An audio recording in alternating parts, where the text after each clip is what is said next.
Alors, faut-il ou pas d'ailleurs cantonner la dette Covid? On en parle avec vous, Xavier Timbaud. Bonjour Xavier. Bonjour David. Économiste et directeur principal de l'OFCE. C'est François Bayrou, le haut-commissaire au plan, qui fait cette proposition qui n'est pas nouvelle non plus. En gros, si je devais résumer, on met de côté cette dette héritée de la crise pandémique, dans une structure à part, voilà, ad hoc, et on commence à la rembourser, nous dit-il, pas avant 10 ans, et potentiellement pour étaler l'effort de remboursement sur 30 ans. Voilà ce qu'il nous dit. Est-ce que c'est une bonne idée? Est-ce que c'est inutile? Ce n'est pas le premier, encore une fois, à l'avoir proposé. On se souvient en son temps. L'an dernier, c'était, je crois, Bruno Le Maire, déjà, qui avait évoqué ça, soutenu par le gouverneur Villeroy de Galhau, de la Banque de France.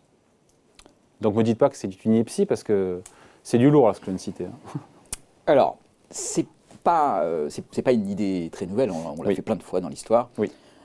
Il faut bien comprendre, en fait, surtout ce que ça sous-entend. Parce qu'en fait, dans cette histoire, ce qu'on peut reprocher à Bruno Le Maire, ou à François Bayrou, ou à Villeroy de Galhau, c'est un peu les non-dits qu'il y a autour de cette histoire de cantonnement.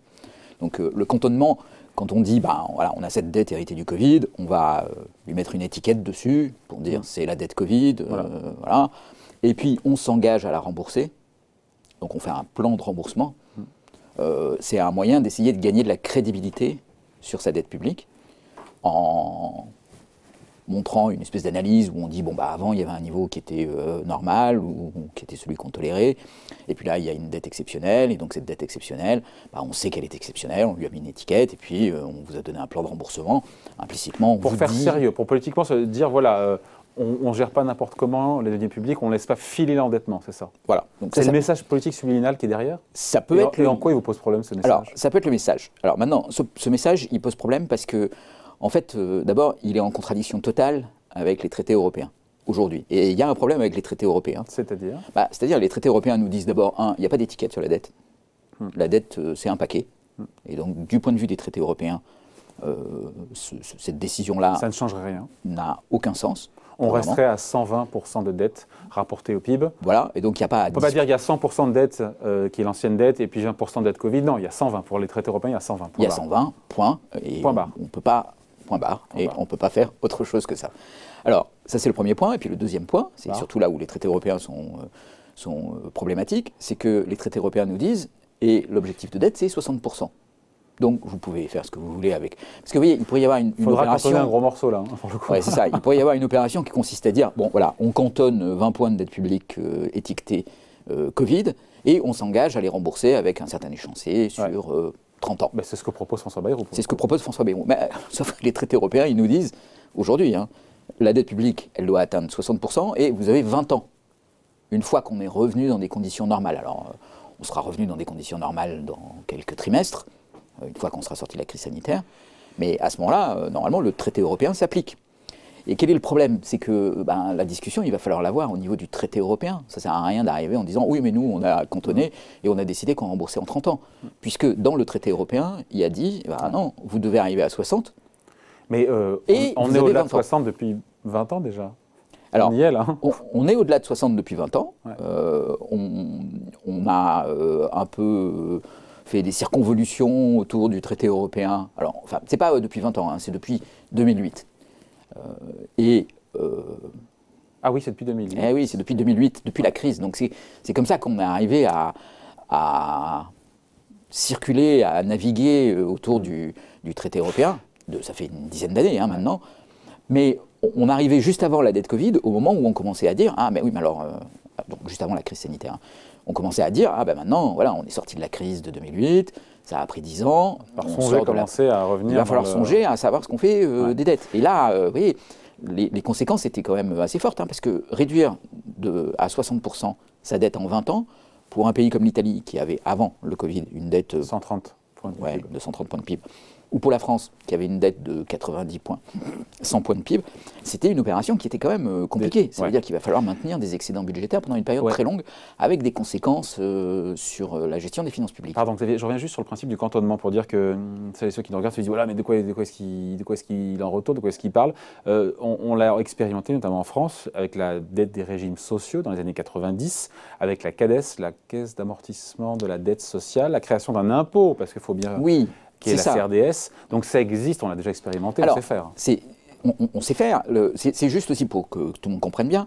Il ne suffit pas de cantonner et de dire je m'engage à la rembourser. Il faut trouver un impôt. Ou en tout cas, c'est une première étape. Disons que c'est une phase 1 dans le cantonnement. Il y a ensuite une phase 2 dans le cantonnement qui consiste à dire et d'ailleurs, je vais affecter un impôt qui sera consacré exclusivement. Est-ce un impôt déjà existant? Est-ce un impôt créé? Oui, alors ça, c'est un débat que je laisse au ministre des Finances, de savoir si c'est mais un sujet aussi. Est-ce que c'est un catégorie de CSG? Est-ce que c'est un bout de CRDS? Est-ce que...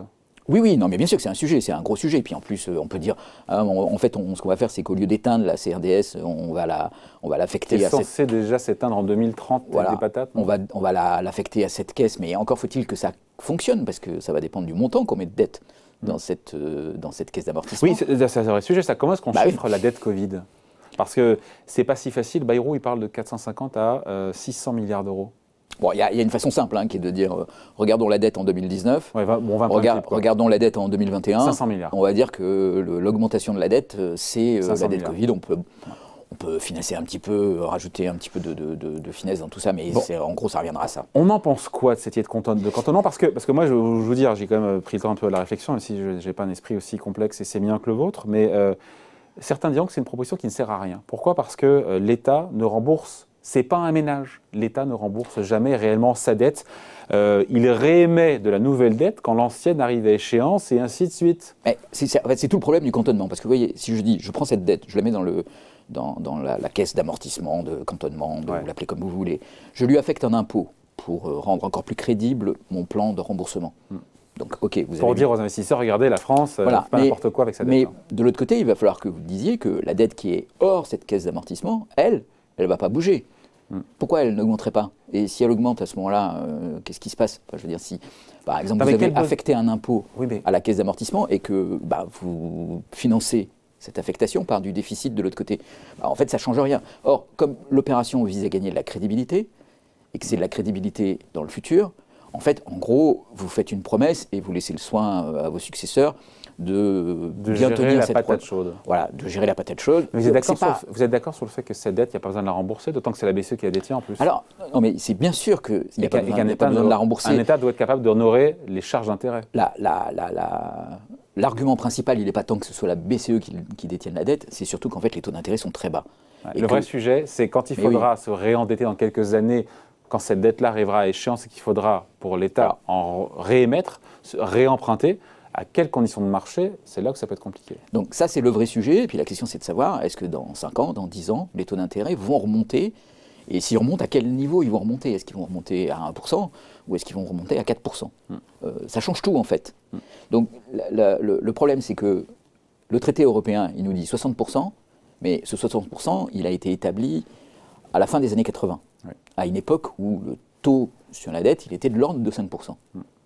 Donc, est-ce qu'on doit appliquer le même critère pour le XXIe siècle avec des taux d'intérêt qui peuvent être durablement bas? Il y a des tas de raisons qui permettent d'expliquer qu'ils vont être durablement bas, plus haut que ce qu'ils sont aujourd'hui. Attention, je ne vous dis pas on va rester avec des taux négatifs à 10 ans. Mais sans retrouver les purs passés. Mais oui, et puis en étant assez loin. Et donc du coup, si on est dans un monde dans lequel les taux souverains sont à 1% par exemple, à ce moment-là, pour la même charge d'intérêt, vous pouvez avoir une dette très significativement supérieure à celle que vous aviez dans les années 90. La dette en 30 ans a triplé, la charge d'intérêt était divisée par 2. Voilà. Donc c'est ça la question qu'il y a au fond. Mais cette question, elle ne va pas être résolue par... Donc on en pense quoi? Est-ce qu'il faut, oui ou non, c'est le sujet du jour, faut-il, oui ou non, qu'est-ce qu'on pense de cette idée de cantonner la dette? Sauf que le cantonnement, il ne pose pas ce débat qui doit être résolu dans les traités européens. Le nœud de cette histoire, c'est pas ce que la France va décider toute seule de faire sur le cantonnement. Ça ne va émouvoir personne. Ça va servir à rien. C'est-à-dire que, voilà, c'est des choses qu'on agite, qu'on met sur la table, mais personne ne nous le demande.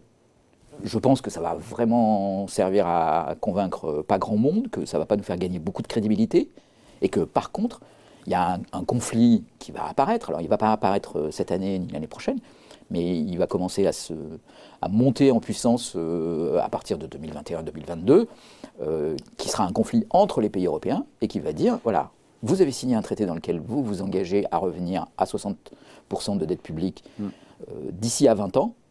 Et à ce moment-là, le débat qu'il faut conduire, c'est de dire, oui, mais en fait, ces critères-là, ces objectifs-là, ne sont pas adaptés au monde d'aujourd'hui. Et donc, il faut les rediscuter. Et là, qu'on ait dit qu'on avait cantonné ou pas, ça ne va rien changer. Et penser qu'en Donc, cantonnant... donc, ça, c'est de la mousse, quoi, en gros. Ah oui, c'est de la mousse. Et penser qu'en cantonnant, on prend des options sur ce débat futur, c'est complètement illusoire. Ce débat, c'est un débat qui va être dur. Il va falloir convaincre nos partenaires européens. Les Allemands. En particulier les Allemands qui seront peut-être revenus à 60%, donc ça risque d'être encore plus compliqué. Après avoir agité tout un tas d'épouvantails, en fait, pour les Allemands qui auront été « Ah mais nous, on va l'annuler, on va la cantonner, on va faire ceci, on va faire cela », c'est-à-dire donner l'impression qu'on cherche une solution désespérément, parce qu'on refuse d'aborder de front la vraie question, le sujet qui fâche avec nos partenaires. Peut-être qu'ils sont plus ouverts que ce qu'on pense. Peut-être qu'il faut avoir des arguments, peut-être qu'on a des alliés en Europe, et il n'y a pas que les Allemands, peut-être qu'on peut faire des propositions tout à fait raisonnables, et qu'on peut se comparer aux États-Unis, par exemple, parce que dans le même temps, aux États-Unis, la dette, elle aura augmenté. Voilà, avec le plan de relance que Joe Biden est en train de préparer, la dette, elle va être à 140 points de PIB à la fin de l'année 2021, donc peut-être qu'on peut utiliser ça aussi comme comparaison. Enfin, vous savez peut-être pas aussi, mais en fait, l'Europe, après la crise de 2008, est parmi les grands continents, celui qui a la dette publique qui a le moins augmenté. Ouais. Moins que celle du Royaume-Uni, moins que celle du Japon, moins que celle des États-Unis. Bon, enfin, il y a un vrai débat là derrière à conduire. Et en parlant de cantonnement aujourd'hui, on préempte rien du tout. Alors, bon, il n'est pas fan, on a compris que Xavier Timbaud n'est pas fan de ce cantonnement de la dette Covid, qui ne sert à rien, vous écoutez. Alors, qui ne sert à rien, surtout que là, on fait un cantonnement en phase 1, c'est-à-dire qu'il n'y a même pas d'impôt affecté en face. Parce que le vrai sujet, il est là quand même pour nous, Français. Bon, voilà, donc du coup, comme il n'y a pas d'impôt affecté, tout ça est quand même vraiment une plaisanterie. D'autant qu'en plus, dans le cantonnement, vous avez noté cette phrase un peu mystérieuse, on commencera à rembourser dans 10 ans. Alors, comment ça marche ça? En fait, la dette Covid, elle est empruntée avec des obligations d'État. Les obligations d'État, elles ont une certaine maturité. On ne décide pas de quand est-ce qu'on rembourse ou pas. D'accord? Donc, ce que ça veut dire, c'est qu'en fait, on va rouler la dette pendant 10 ans. Et puis, dans 10 ans, on amorcera le remboursement. Donc, voilà ce que ça veut dire. Enfin... Bon, on a compris qu'il n'est pas fan. Hein. C'est pas que je ne suis pas fan, je pense que le débat important, il est véritablement cette histoire de quelle est la cible de dette qu'on veut dans les traités européens pour le XXIe siècle. Si on ne résout pas ce problème-là, l'Europe se prépare un conflit très dur entre les différents pays, le risque d'une austérité, le risque d'un éclatement de la zone euro. Ce n'est pas des petites choses. Donc c'est pour ça que c'est bien de jouer avec la caisse de cantonnement, mais c'est passer à côté de ces vrais problèmes qui sont quand même, au fond, la soutenabilité politique de la zone euro, pas la soutenabilité financière, mais la soutenabilité politique de la zone euro. Pour l'instant, ils ne sont pas abordés. Ça, c'est quand même un sujet qui est important. Yes, on aura l'occasion d'en reparler, j'espère. Merci beaucoup. Explication point de vue signé Xavier Timbaud, économiste et directeur principal de l'OFCE. Merci Xavier. Merci David.